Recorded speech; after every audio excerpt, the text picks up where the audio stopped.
بسم اللہ الرحمن الرحیم۔ السلام علیکم۔ آج تاریخ 8 نومبر سن 2021 بروز سوموار۔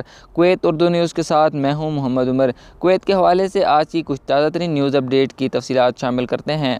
سب سے پہلے گھریلو ملازمین یا ڈومیسٹک ورکر کے حوالے سے خبر شامل کرتے ہیں کہ پبلک اتھارٹی پر افرادی قوت کے شائع کردہ اعداد و شمار سے پتہ چلتا ہے کہ ایک ماہ کے اندر گھریلو ملازمین کی تعداد میں تقریباً 30,000 کی کمی واقع ہوئی ہے، جو کہ ستمبر میں 6,36,525 تھی، جو کہ اکتوبر میں 6,06,364 رہ گئی ہے۔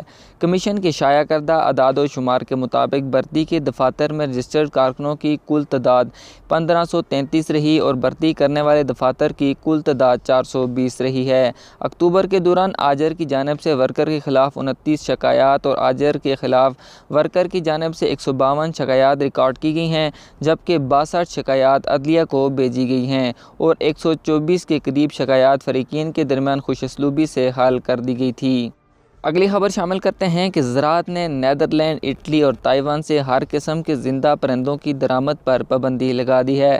Public authority for agriculture affairs and fish resource نے اعلان کیا ہے کہ اس نے ہائی لینڈ، اٹلی اور تائیوان سے ہر قسم کے زندہ پرندوں، انڈوں سے بچے اور ایک دن کی عمر کے چوزوں کی درآمد پر عارضی طور پر پابندی عائد کر دی ہے، کیونکہ ان میں انتہائی پیتھوجینک ایون انفلوئنزا کے ابھرنے کی وجہ ہو سکتا ہے۔ اتھارٹی کے ترجمان طلال الدیہان نے اتوار کے روز بتایا ہے کہ فیصلے میں اس ضرورت پر زور دیا گیا ہے کہ تمام کھیپیں ان کی قسم کے مطابق اتھارٹی کے محکمے کے جانوروں کی صحت کی طرف سے جاری کردہ شرائط اور کنٹرول کے تابع اور world organisation for animal health (OIE) کے طریقہ کار اور کویت اور خلیج تعاون کونسل کے ممالک میں وینٹری قرنطینہ کے ضوابط میں طے شدہ طریقہ کار کے مطابق ہونی چاہیے۔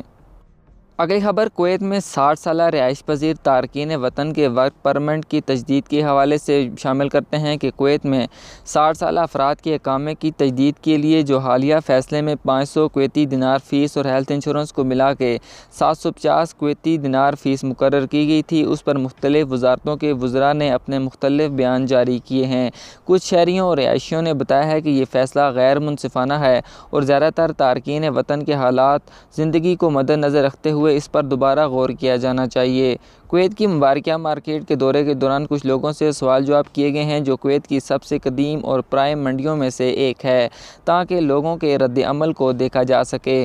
فاضل مری نے کہا کہ یہ فیصلہ اچھا ہے اور لائق تحسین ہے، اس بات کی طرف اشارہ کرتے ہوئے کہ زیادہ تر ترقی یافتہ ممالک اپنے رہائشیوں کو ہیلتھ انشورنس، سڑکوں اور مختلف قسم کی خدمات کی شکل میں فراہم کی جانے والی خدمات کے لیے فیسیں عائد کرتے ہیں۔ فیس مناسب ہے اور کوئی بھی غیر ملکی ادا کرنے کا متحمل ہو سکتا ہے، تاہم کویتی ابو محمد نے اس فیصلے کو غیر تسلی بخش قرار دیتے ہوئے اسے مختلف زاویے سے دیکھا ہے۔ وہ محسوس کرتے ہیں کہ کویت میں طویل عرصہ گزارنے والے، اس کی آبادی کے تانے بانے کا حصہ بننے والے تارکین وطن کی اکثریت کم آمدنی والے لوگ ہیں اور متاثر ہوں گے۔ انہوں نے نشاندہی کی ہے کہ تارکین وطن کے حالات کی زندگی کو مد نظر رکھتے ہوئے اور گزشتہ برسوں کے دوران ملک کی خدمات میں ان کی کوششوں کو سراہتے ہوئے اس فیصلے پر دوبارہ غور کیے جانا چاہیے۔ آج کی خبروں سے اتنا ہی۔ مزید خبروں کے لیے ہمارے YouTube چینل پر وزٹ کریں، ہمارے چینل کو سبسکرائب کریں اور بیل آئیکن کو ضرور پریس کریں تاکہ آپ لمحہ بلمحہ اپڈیٹ حاصل کر سکیں۔ مجھے دیجیے اجازت۔ اللہ حافظ۔